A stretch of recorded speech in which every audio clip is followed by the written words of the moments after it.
The massive alien ship appeared over New York without warning. Its sleek, silver hull reflected the morning sunlight, casting strange shadows over the city below.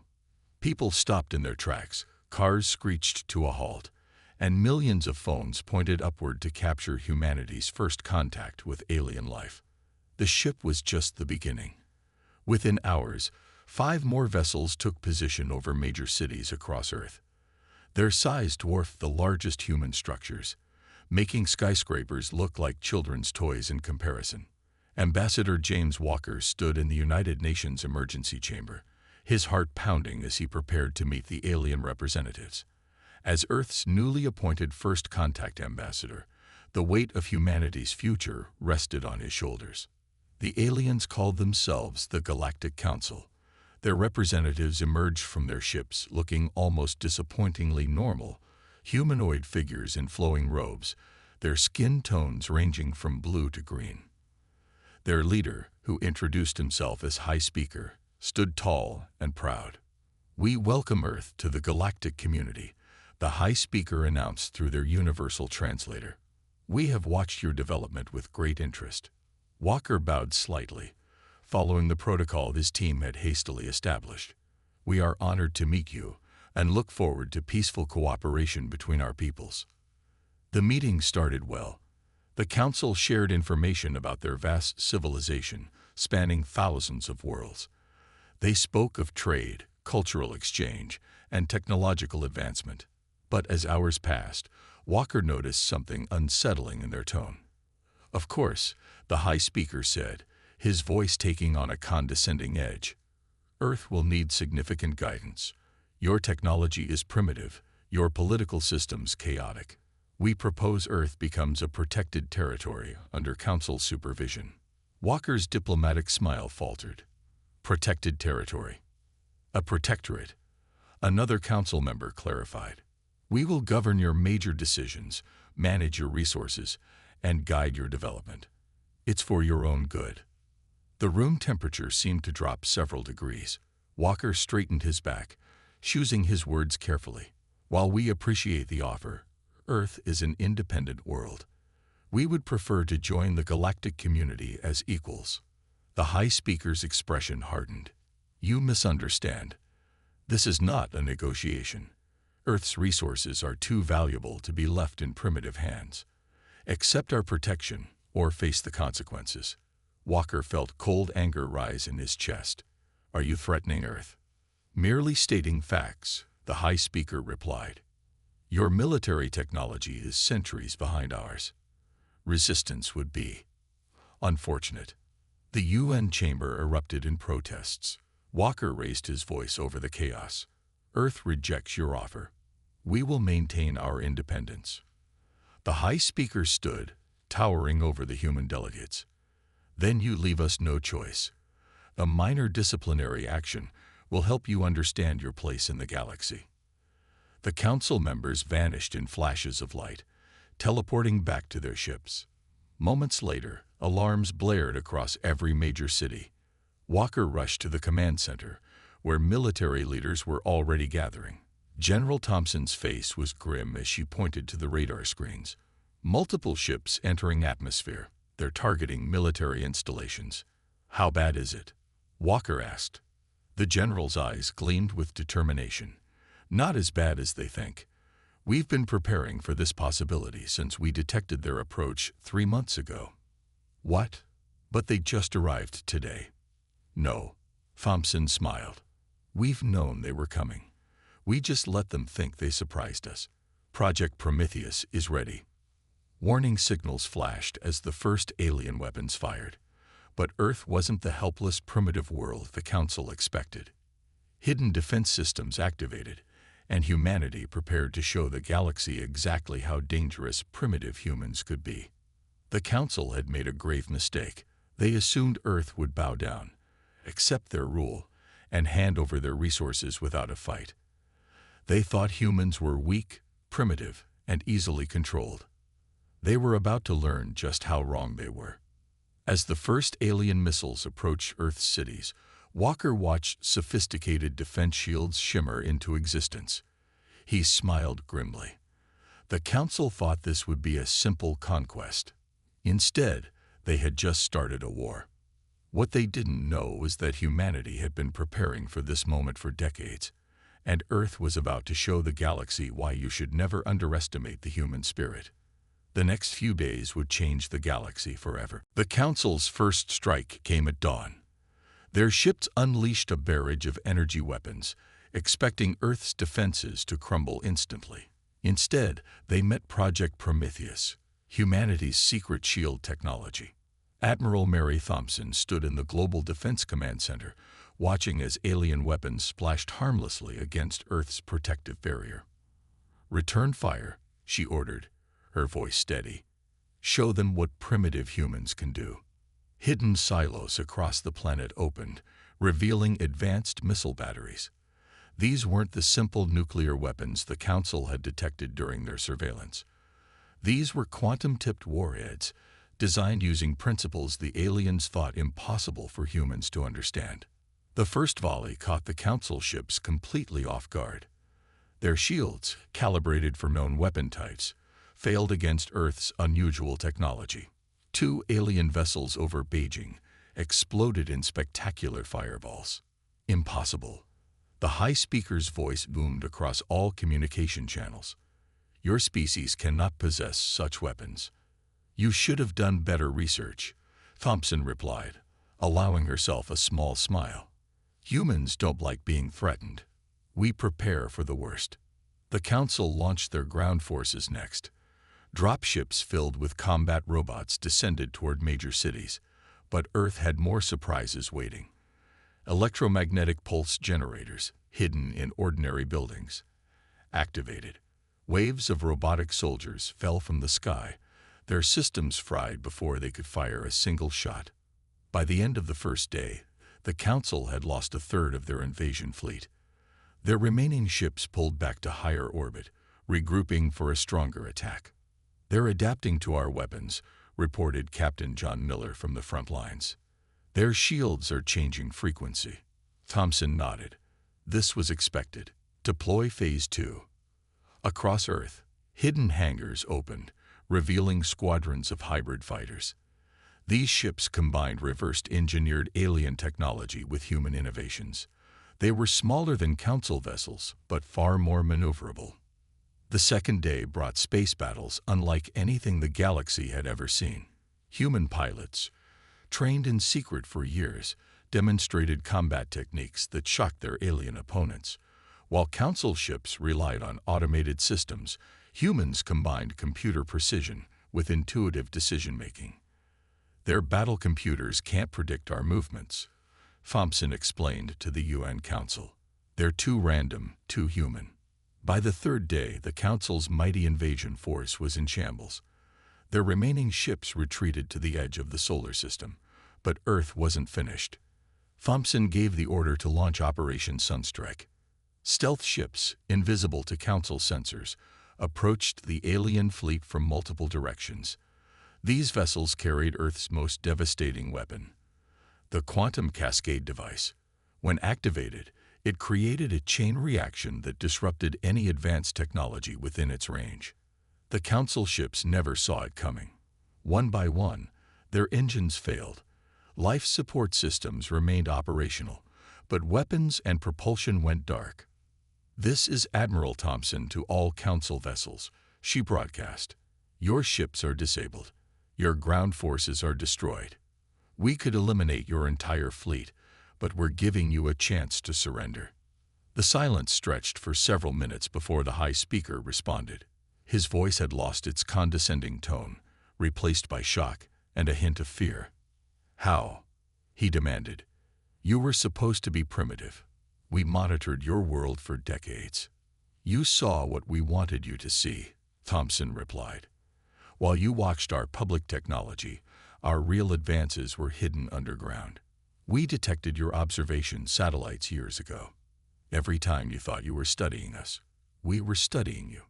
The Council's surrender came shortly after. Their mighty fleet, reduced to floating hulks, was at Earth's mercy. In 3 days, humanity had done what no other species had managed in centuries. They had defeated the Galactic Council's military. As Thompson looked out at the disabled alien ships through her command center's window, she knew the galaxy would never be the same. Earth hadn't just defended itself, it had revealed itself as a major power. "Send word to the Council," she ordered. "We'll accept their surrender, but we have terms. And their first lesson in diplomacy is going to be this: never mistake kindness for weakness, and never underestimate humanity." The 3-day war was over. But Earth's rise to galactic prominence was just beginning. In the aftermath of the 3-day war, the Council demanded answers. Their diplomats gathered in a secure facility beneath the Rocky Mountains, watching in stunned silence as Professor Robert Miller prepared to reveal humanity's greatest technological achievement. "You expected us to be primitive," Miller began, adjusting his glasses. "That was your first mistake. Your second was assuming we couldn't understand your technology." He pressed a button, and a holographic display filled the room. It showed the schematics of Project Phoenix, Earth's revolutionary shield technology that had withstood the Council's assault. "Impossible," muttered one of the alien scientists. "These energy patterns, they break fundamental laws of physics." Miller smiled. "No, they don't break your laws. They just work around them. Humans have always been good at finding loopholes."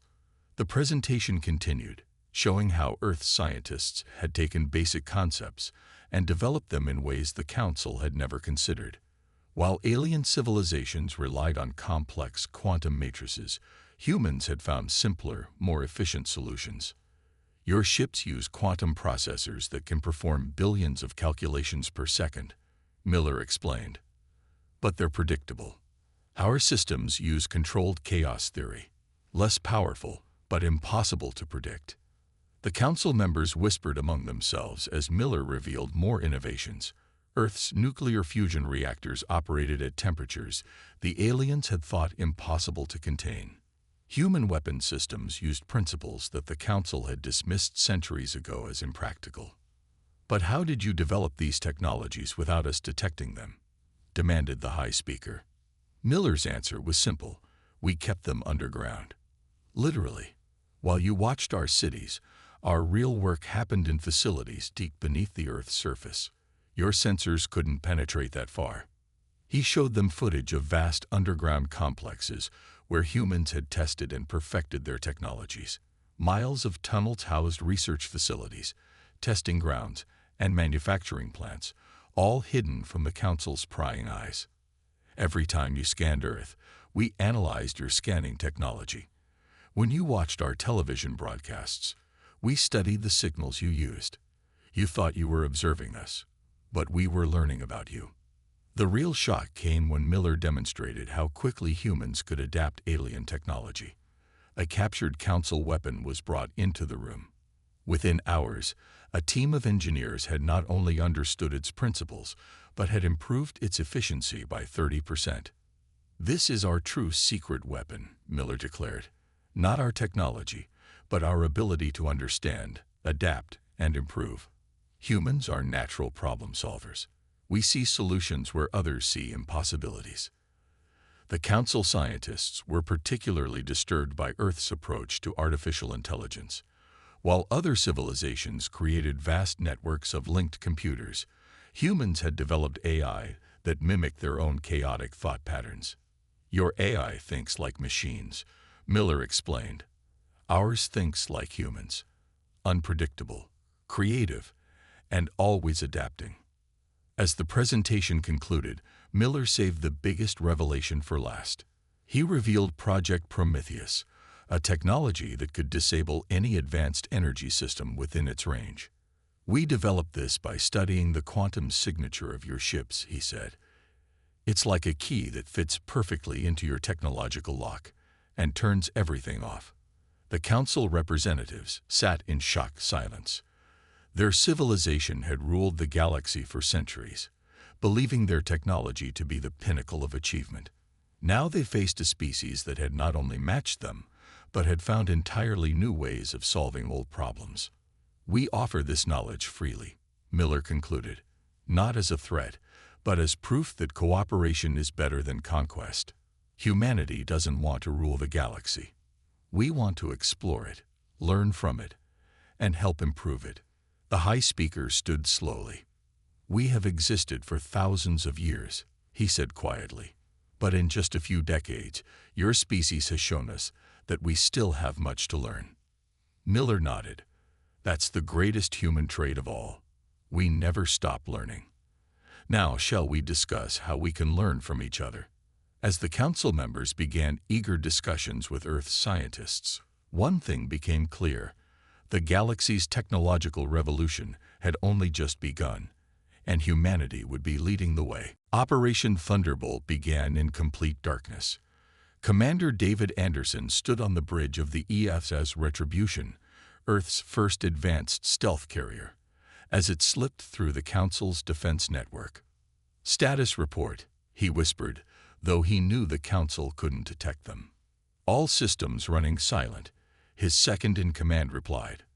"The Council's patrol ships haven't noticed us. Their sensors still can't detect our quantum stealth field."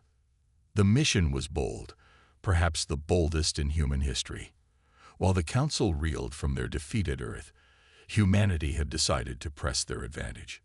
The target, the Council's primary military production facility in the Centauri system. "Strike teams in position," reported Captain Lisa Rogers. "Our new combat suits are functioning perfectly." Anderson nodded.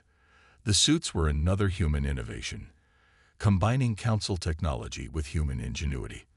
While alien armor focused on pure protection, these suits enhanced natural human abilities. They made soldiers faster, stronger, and most importantly, more unpredictable. "Begin Phase 1, Anderson ordered. Across the massive space station, tiny points of light flickered as human strike teams materialized. The Council's security systems, designed to detect traditional intrusion methods, were blind to Earth's quantum tunneling technology. "First target secured," Rogers reported. Their command center never saw us coming.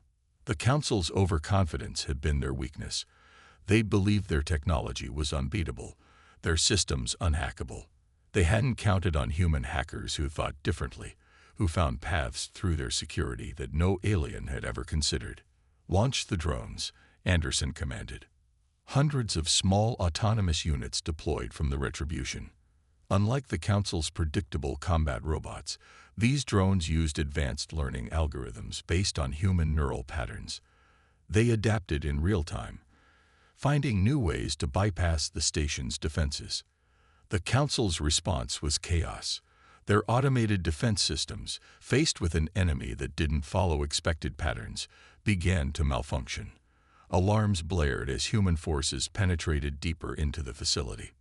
"Sir," Rogers called out, "they're finally responding." 3 Council battleships just dropped out of hyperspace. Anderson smiled. "Right on schedule. Deploy the quantum cascade." The battlefield lit up as Earth's most devastating weapon activated. The Council ships, their systems crippled by the cascade effect, drifted helplessly in space. Their crews watched in horror as human forces systematically took control of their most secure military facility. "This is Commander Anderson to all Council forces," he broadcast. "Your facility is under our control. Your ships are disabled. Surrender now." The Council commander's response was filled with disbelief. "How did you bypass our defenses? Our systems were perfect." "That was your mistake," Anderson replied. "You trusted in perfect systems. Humans know nothing is perfect. That's why we always plan for failure." The station's capture took less than 3 hours. Council forces, trained to fight according to strict protocols, couldn't adapt to human battle tactics. While they waited for orders, human soldiers made split-second decisions. While they relied on automation, humans used intuition.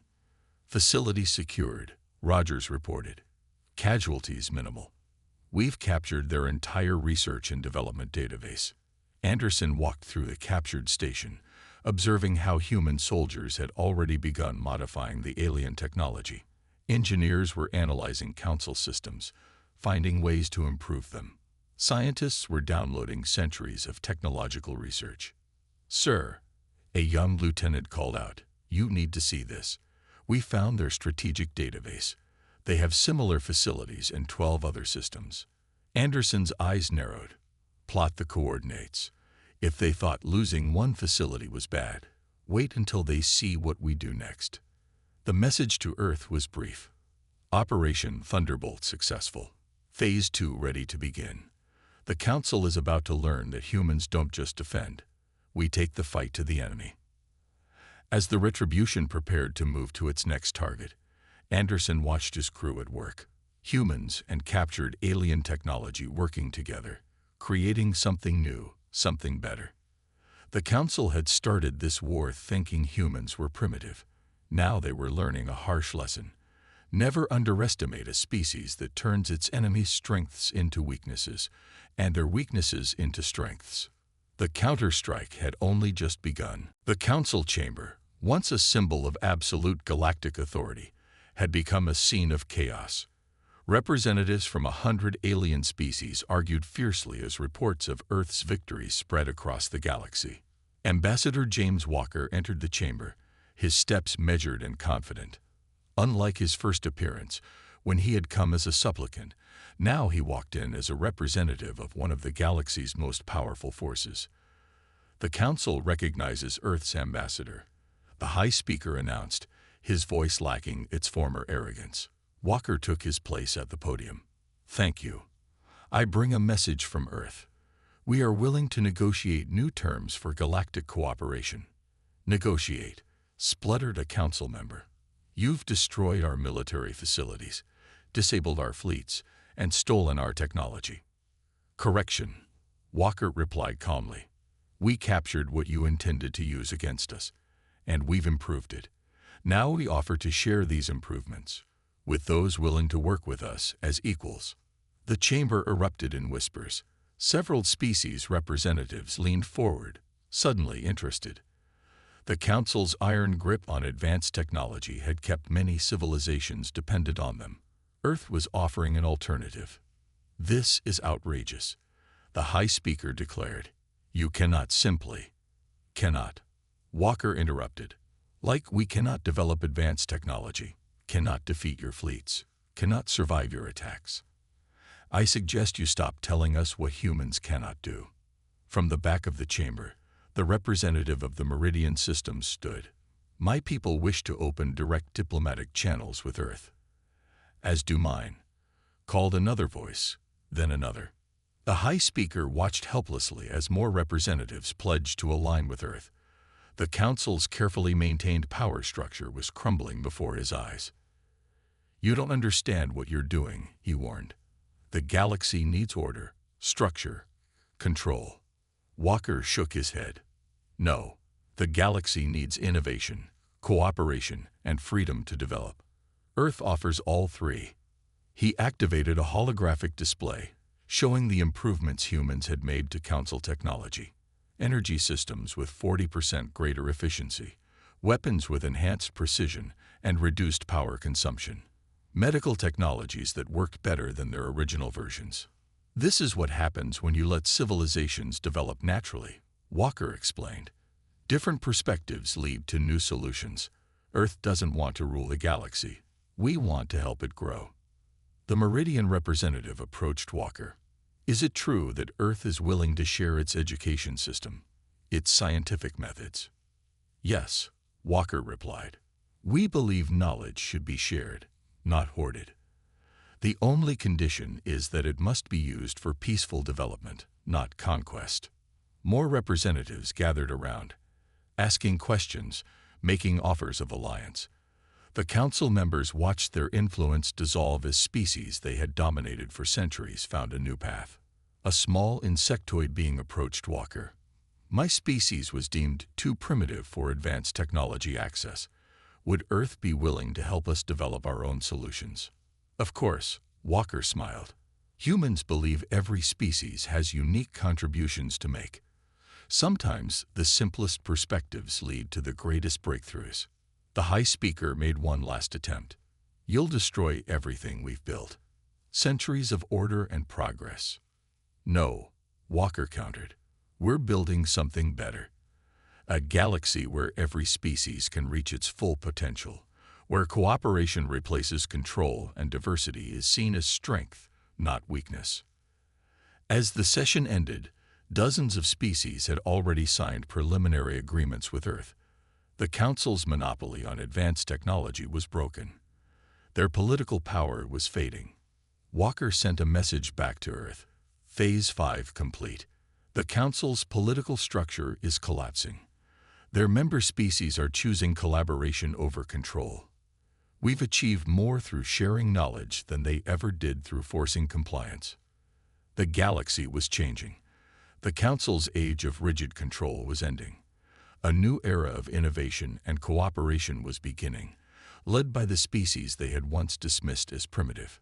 Humanity had not just defeated the Council's military, they had revolutionized galactic society itself. And this was only the beginning. The Battle of Centauri marked the beginning of the end for the old Council's power. A combined fleet of Earth ships and allied species gathered at the edge of the system, preparing for what would become the most decisive battle in galactic history. Admiral Thompson stood on the bridge of the flagship Defiance, watching as ships from 20 different species moved into formation.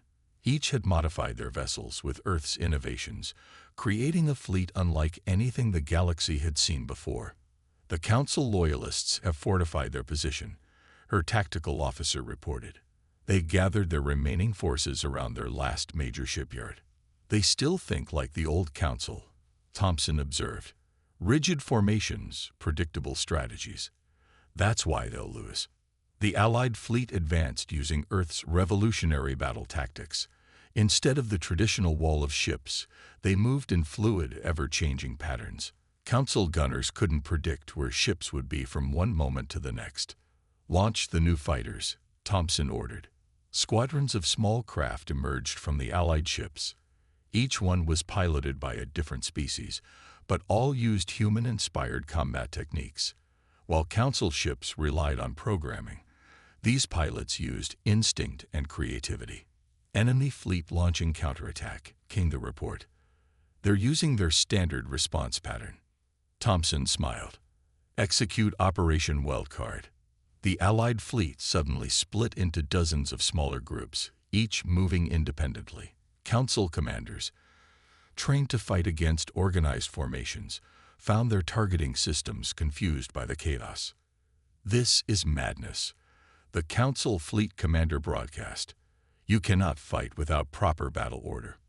Watch us, Thompson replied. The battle turned into a display of everything humanity had taught their allies. Ships performed maneuvers that Council tactical computers classified as impossible. Weapons fired in ways that bypassed standard shields. Every time the Council adapted to one strategy, the Allies switched to another. A Meridian captain's voice crackled over the comm. Human chaos theory is amazing. Our ships are performing beyond their design limits. The Council fleet's rigid formation began to break. Their ships, designed for structured combat, couldn't handle the unpredictable assault. One by one, their defensive lines crumbled. They're falling back to their shipyard, reported the tactical officer. Should we pursue? No need, Thompson replied. Activate the sleeper units. Throughout the Council shipyard, hidden devices came to life. Earth had planted them months ago, using their quantum tunneling technology. The massive facility's power grid flickered and died. Impossible, the Council commander shouted. This facility was impenetrable. That's your problem, Thompson responded. You believe in perfect defenses. We know there's always a way in. You just have to think differently enough to find it. The battle ended not with a dramatic final explosion, but with a wave of surrenders. Council ships, seeing their last major facility disabled, began powering down their weapons. Thompson broadcast to all ships, to all Council forces, your leadership's age of control is over. Join us in building something better, or power down your ships and prepare for boarding. The response was immediate. Ships across the battlefield signaled their surrender. Many crews had already been doubting the Council's leadership, seeing how Earth's methods proved superior time and again. A young officer approached Thompson. Admiral, We're receiving messages from council worlds across the galaxy.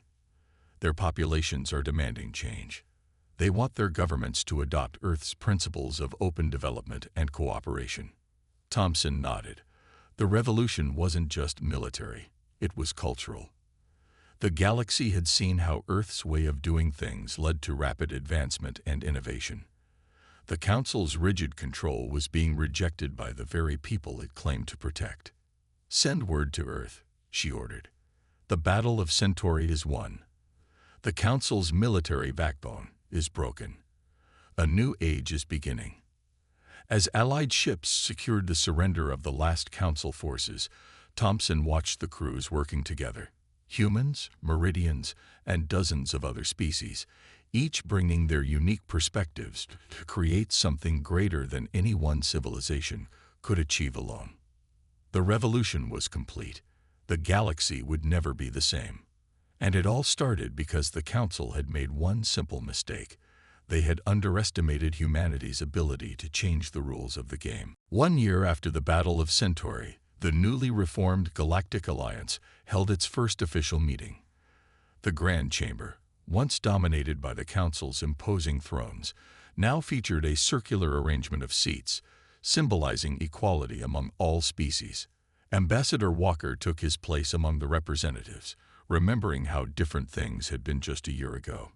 Where there had once been fear and submission, now there was excited discussion and free exchange of ideas. "The first session of the Galactic Alliance is now in session," announced the elected chairperson, a position that would rotate among all member species. "Our first order of business, the ratification of the Freedom of Development Act." Walker stood to present the law he had helped write. This act ensures that no species will ever again be labeled as primitive or denied access to technological advancement. Each civilization will be free to develop in its own unique way. The chamber erupted in applause. Many representatives had personal experience with the old Council's suppression of their development. Now, their worlds were flourishing under the new system. Earth's universities report unprecedented breakthroughs, a Meridian scientist announced. The combination of different species' perspectives has accelerated research in ways we never imagined. It was true. In just 1 year, the galaxy had seen more technological and social advancement than in the previous century. Earth's practice of encouraging diverse approaches to problem-solving had revolutionized everything from spaceship design to medical treatment. "We've also detected 17 new developing civilizations," reported the head of the Exploration Division. "Under the old Council, they would have been either ignored or exploited. Now we can offer them guidance while respecting their independence." Walker smiled, remembering Earth's own first contact experience. "And we've established the first contact protocol, ensuring no species will ever face the threats and ultimatums we did." The changes weren't just technological. The galaxy's culture had transformed. Species that had once competed now collaborated. Traditional enemies found common ground in shared research projects. The old Council's fear-based control had been replaced by mutual respect and cooperation. "Our latest survey shows a 300% increase in cross-species scientific projects," announced a researcher. "When we share knowledge instead of hoarding it, everyone benefits." Earth's influence was everywhere, but not through force or dominance. Humans had shown the galaxy a different way of thinking, a new approach to solving problems. Their chaotic creativity, once dismissed as primitive, was now studied and admired. The human concept of thinking outside the box has transformed our approach to everything, a former Council scientist admitted. "We were so focused on perfecting old solutions that we never considered finding new ones." Military technology had also changed. The old Council's rigid warfare doctrine had been replaced by adaptable strategies inspired by Earth's methods. But these advances were now focused on defense and exploration rather than conquest. "The last holdouts of the old Council have requested to join the Alliance," Walker announced. "They've seen how our way of doing things leads to better results for everyone." The chamber fell silent as Walker displayed a final set of statistics. Technological advancement rates had doubled. Medical breakthroughs were saving millions of lives. Trade between species had increased by 500%. The galaxy was thriving as never before. 1 year ago, we fought a war to defend our independence, Walker concluded. But our greatest victory wasn't military. It was showing the galaxy that cooperation beats control, that diversity breeds innovation, and that no species is truly primitive. They just see things differently. As the session ended, representatives from dozens of worlds approached Walker, sharing their success stories. A small planet had cured a deadly disease by combining Earth medical techniques with their traditional healing practices. Another had solved their energy crisis by approaching the problem with human-inspired creativity. The galaxy had changed forever. The old council's age of rigid control was over. A new era had begun, one where every species could contribute, where different perspectives were valued, and where the word primitive had been replaced by potential. And it all started because the council had made one crucial mistake. They had dismissed humanity as primitive, only to discover that humans were exactly what the galaxy needed to evolve. The new galactic order wasn't perfect, but that was exactly why it worked.